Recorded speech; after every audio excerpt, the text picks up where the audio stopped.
Kita siapkan hati kita untuk menerima firman Tuhan, tapi sebelumnya saya mau dorong Anda yang belum subscribe ke channel ini untuk melakukannya. Supaya Anda terus mengikuti kurikulum sorgawi. Jangan lupa juga ditekan tombol notifikasinya, agar supaya setiap kali ada materi yang baru yang bisa menjadi berkat besar dalam kehidupan Anda akan selalu diberitahu. Ya. Mari kita buka sama-sama di 1 Yohanes pasal yang kelima, ayat 1-5. Iman yang tidak goyah itu seperti apa? Saya kasih dulu satu kalimat saja rangkumannya. Iman yang tidak goyah adalah iman yang bekerja melalui kasih. Bukankah yang terbesar adalah kasih? Bukan iman atau pengharapan. Jadi kalau kasih adalah fondasi, iman kita pasti akan teguh berdiri. Diterpa angin badai pun tidak akan goyang. Sebab siapa mengasihi Tuhan dan dikasihi Tuhan lebih dulu, orang itu berada di titik aman. Iman seperti apa yang unshakable, tidak bisa digoncangkan. Orang-orang yang hatinya penuh dengan kasih Yesus. Saya bacakan dulu ayat 1. Setiap orang yang percaya bahwa Yesus adalah Kristus lahir dari Allah. Dan setiap orang yang mengasihi Dia yang melahirkan, mengasihi juga Dia yang lahir daripadanya. Inilah tandanya bahwa kita mengasihi anak-anak Allah, yaitu apabila kita mengasihi Allah serta melakukan perintah-perintahnya. Sebab inilah kasih kepada Allah, yaitu bahwa kita menuruti perintah-perintahnya. Perintah-perintahnya itu tidak berat. Baca ayat 4. Sebab semua yang lahir dari Allah mengalahkan dunia. Ini ayat masnya. Sebab semua yang lahir dari Allah mengalahkan dunia. Dan inilah kemenangan yang mengalahkan dunia, iman kita. Siapakah yang mengalahkan dunia selain daripada Dia yang percaya bahwa Yesus adalah anak Allah. Iman sejenis ini yang tidak akan pernah goyah. Iman yang bekerja melalui kasih. Pertama-tama ayat 1, setiap orang yang percaya bahwa Yesus adalah Kristus lahir dari Allah. Di sini Rasul Yohanes menjelaskan tentang proses lahir baru. Jadi waktu kita terima Yesus sebagai Tuhan dan Juru Selamat kita, hari ketika kita percaya bahwa Yesus adalah Tuhan, hari itu kita lahir kembali. Tapi bukan melalui rahim mama, tetapi oleh Roh Kudus, oleh firman. Waktu kita lahir baru, kita lahir dari Allah di hari kita percaya. Dan setiap orang yang mengasihi Dia yang melahirkan, maksudnya kalau kita dilahirkan baru oleh kuasa Roh Kudus, kita pasti akan mencintai Kristus. Karena sejak hari itu kalau kita berdoa, doanya udah Bapa kami.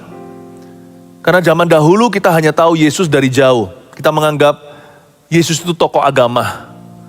Atau lebih tepatnya banyak orang beranggapan bahwa Yesus Kristus hanyalah sebuah agama. Tapi waktu hati kita mengalami pekerjaan atau karya Roh Kudus, kita dilahirkan kembali di dalam roh dan kebenaran.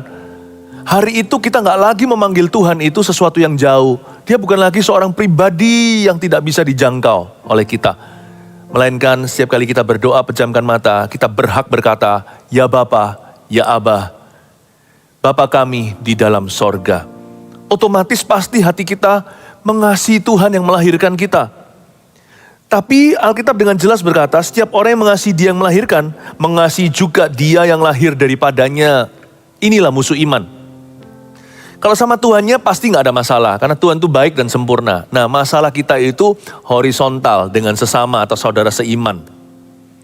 Kalau kita mengaku kita mengasihi Tuhan, Dia yang melahirkan, maka kita juga harus mengasihi orang-orang yang lahir daripadanya.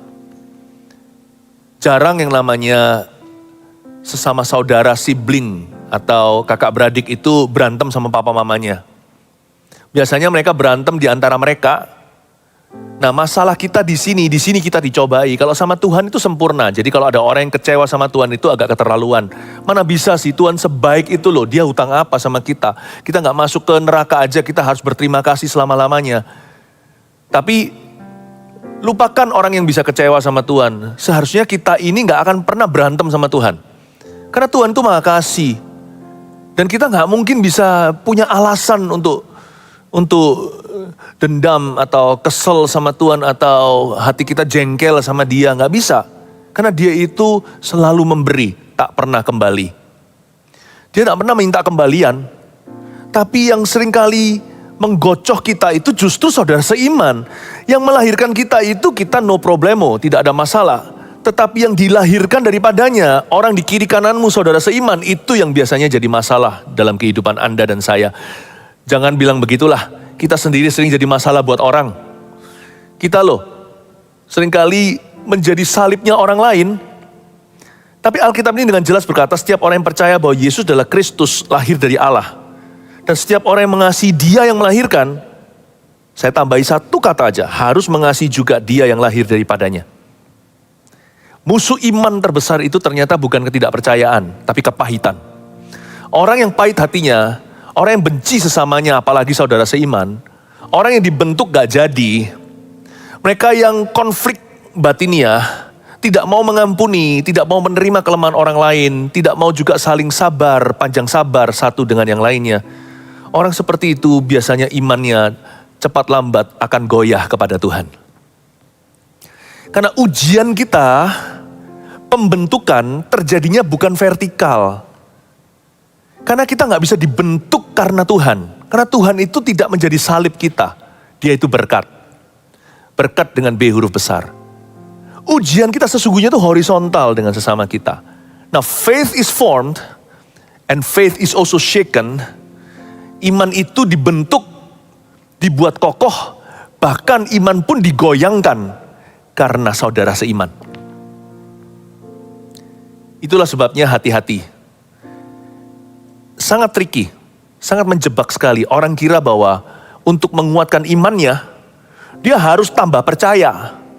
Dia harus pompa-pompa. Dia harus positive thinking. Dia harus iman-imani. Siapa bilang iman itu mengiman-imankan? Kalau kita mau punya iman lebih besar, perbesar kasih. Kasih kepada sesamamu. Waktu iman kita itu segitu, tapi kalau kasih kita segini, cepat lambat iman itu akan menyusul size-nya seperti kasih. Seorang mama yang cinta pada anaknya, apalagi jikalau semata wayang, jikalau ada orang jahat datang, dia gak akan peduli kalau mama itu kalah kuat dengan laki-laki, badannya sebelah sana besar dan kekar, mama itu kurus kerempeng, tapi kalau anaknya dalam bahaya, dia mungkin gak beriman pada kekuatannya, dia tahu dia gak akan mampu mengalahkan penjahat itu. Tapi karena kasihnya sebesar itu, kasih ibu kepada beta, tak terhingga. Seperti lagu itu yang kita sering kali nyanyikan waktu masih kecil. Kasih mama itu tiada duanya, tapi karena dia mau menyelamatkan anaknya, dia pasti akan lawan tuh penjahat. Dan dia gak peduli kalau kalah size atau kalah kuat. Dia akan lawan untuk melindungi anaknya. Pada akhirnya, iman itu mengikuti kasih. Kalau kasihnya segini, iman pasti menyusul nanti. Dia gak akan peduli. Dia gak akan lihat kelemahannya. Dia percaya. Bukannya hanya dia percaya, dia harus kalahkan penjahat itu demi menyelamatkan anaknya. Kasih adalah kuasa iman itu sendiri. Iman yang besar, yang kokoh, yang tegas, yang teguh berdiri adalah iman yang bertumbuh pada kasih Yesus di dalam hidup kita. Dan kasih itu harus kita manifestasikan kepada sesama kita. Ayat 2, inilah tandanya bahwa kita mengasihi anak-anak Allah, yaitu apabila kita mengasihi Allah serta melakukan perintah-perintahnya. Sebab inilah kasih kepada Allah, yaitu bahwa kita menuruti perintah-perintahnya. Lalu ada kalimat berikutnya, perintah-perintahnya itu tidak berat. Ingat mama tadi yang melindungi anaknya, sebuah ilustrasi saja. Jadi gak berat, dia gak keberatan untuk taruh nyawa. Dia juga tidak akan keberatan untuk melawan. Dia gak hitung-hitungan apa bisa gak ya, mikir nanti kalau anaknya dalam bahaya. Karena dia sangat cinta, kasih mama kepada anaknya, sama sekali tidak berat hati untuk mempertaruhkan segala sesuatu. Demonstrasi iman sesungguhnya adalah ketaatan. Seseorang bisa mengaku-ngaku dia beriman pada Tuhan, tunjukkan dalam perbuatan. Iman yang gak goyah itu sebesar apa sih size-nya? XL kali atau extra large? Bukan. Iman itu secukupnya biji sesawi. Yang penting tujuannya. Kalau hati kita niat atau niat hati untuk mentaati, jikalau kita mau taat pada firman Allah, Tuhan yang akan kuatkan iman kita, Tuhan yang akan tambahkan iman kita. Tuhan itu yang akan bertanggung jawab atas kita. Jadi ketaatan adalah wujud iman. Dan orang kalau mau taat pada Tuhan itu kalau gak mengasihi dia, akan keberatan. Saya harus taat atau patuh pada peraturan di negara. Di negeri ini adalah negara hukum. Kita nggak boleh terus kekerasan dalam rumah tangga, KDART. Saya tidak pukul anak saya, bukan karena saya takut di penjara meskipun ada hukumnya. Bukan saya takut dituntut di pengadilan atau ditangkap oleh aparat, bukan. Saya patuh pada hukum, tapi motivasi saya tunduk pada hukum itu bukan karena takut atau ketakutan, tapi karena kasih. Jadi bagi saya nggak berat untuk tidak pukul anak, karena saya cinta mereka setengah mati. Bukan hanya tidak memukul mereka, saya bahkan rela untuk menyerahkan nyawa saya jika ada orang membahayakan mereka. Saya tidak berpikir dua kali, tidak keberatan hati untuk menaruh badan saya sendiri sebagai resiko atau sebagai pengganti. Itu dia, kasih adalah motivasi. Sebab ini tandanya kalau kita mengasihi anak Allah, ini tandanya kita beriman, yaitu kalau kita melakukan perintahnya. Dan perintahnya itu gak berat jikalau iman kita bekerja melalui kasih. Makanya itu, iman itu gak perlu dipompa-pompa seperti ban depan, ban belakang, atau ban serep di mobil kita. Gak perlu, iman itu gak usah dipompa sama sekali. Hiduplah dalam kasih, imanmu akan semakin besar tiap hari. Dan gak perlu besar-besar, imannya pasti tepat guna ketika diperlukan iman itu ada. Jikalau anak manusia datang, anak Allah datang, adakah ia menemukan iman? Iman itu bukan size-nya. Iman itu fungsinya nanti pada waktunya iman itu akan beraksi. Yang penting kita tiap hari hidup dalam kasih. Dan kasih itu bukan hanya kasih secara vertikal ke atas. Kasih itu latihannya ke samping, ke kanan kiri. Hiduplah dalam kasih. Maka imanmu pasti akan beraksi. Ayat 4, sebab semua yang lahir dari Allah mengalahkan dunia. Dan inilah kemenangan yang mengalahkan dunia, iman kita. Seperti mama tadi yang melindungi anaknya, Anda akan terkejut. Tiba-tiba ada super power di dalam diri seorang ibu. Karena itu, jikalau kita melihat seekor hewan contohnya, waktu dulu saya sekolah di Kanada. Diperingatkan kalau kelihatan bear atau grizzly bear atau kelihatan beruang yang jenis terbesar itu grizzly. Warnanya coklat begitu, karena kami tinggal di daerah-daerah yang ada hutan-hutannya kan. Nah waktu kelihatan seperti itu, mendingan langsung masuk ke rumah aja. Karena mama bear kalau sama anak-anaknya akan menjadi 7 kali lebih kuat. Belum lagi beruang memang sudah kuat. Kalau ada anak-anaknya dan dia merasa anak-anaknya dalam bahaya, mereka jadi dahsyat. Iman itu begitu. Ketika dia memang sudah waktunya beraksi, asal kita hidup dalam kasih, waktu diperlukan suatu hari nanti, Tuhan akan menjawab. Iman itu gak mungkin bertepuk sebelah tangan. Karena Alkitab mengatakan barang siapa berseru pada Tuhan tidak akan dipermalukan. Iman tidak bertepuk sebelah tangan. Setiap kali iman itu beraksi asal motivasinya kasih, boom! God appears. Tuhan akan muncul. Ya, akan ada supernatural blessing.